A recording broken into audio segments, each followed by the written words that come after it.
Salut à tous, c'est de nouveau Philippe pour la chaîne de Gilou et ce coup-ci on va vous présenter un jeu un peu plus velu, un jeu expert, Philharmonix, qui sort pareil chez Arcona Game.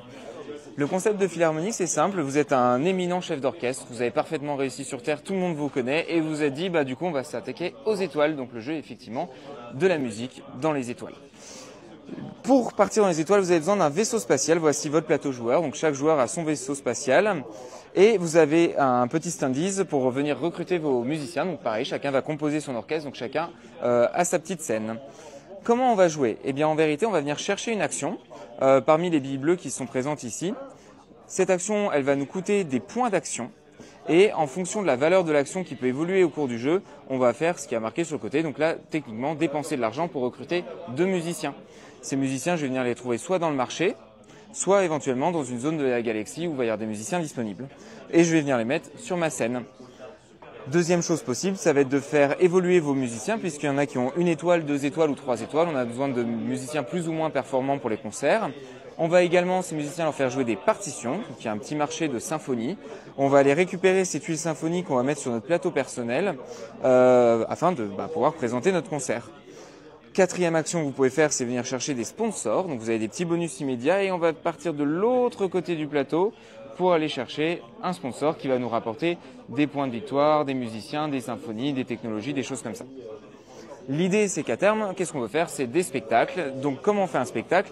On prend son petit vaisseau spatial sur le plateau principal. On va essayer de trouver une zone de la galaxie où les aliens aiment notre musique, parce que chacun a ses goûts. Donc, par exemple, là, j'ai décidé d'aller voir les bleus. Les aliens me présentent un petit peu ce qu'ils souhaitent pour leur concert et je vais essayer de répondre à leurs demandes un maximum. Donc là, par exemple, j'ai la symphonie bleue, je la fais progresser.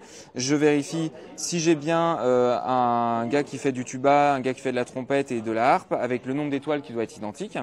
Plus je vais répondre à la demande des aliens, plus je vais être précis, plus je vais avoir de points de victoire.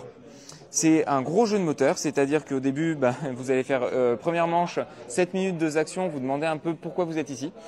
Cinquième manche, elle dure généralement 30 minutes et là, il y a un petit peu tout qui combotte, puisqu'on va avoir les sponsors qui vont réagir, on va avoir des solistes dans le concert qui permettent de récupérer des actions, etc. Les deux petits twists un peu sympas dans le jeu, c'est que quand vous avez fait de la musique dans une zone, vous allez gagner de l'influence. On a toujours envie d'avoir plus d'influence que ses copains.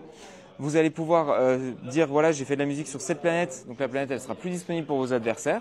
Il y en a heureusement quelques-unes dans la galaxie, mais voilà. Celle-ci, elle n'existe plus pour les autres. Et puis le marché, donc entre chaque manche, le cours des actions va évoluer.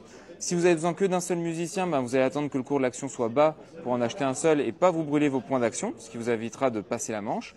Et si au contraire vous avez besoin de beaucoup de choses, vous allez peut-être attendre que le cours de la manche soit haut, balancer beaucoup d'argent, mais faire des grosses actions bien épaisses. Il y a un mode solo également sur ce jeu-là et comptez des parties qui durent généralement 2 à 3 heures. Bon après-midi et puis à la prochaine.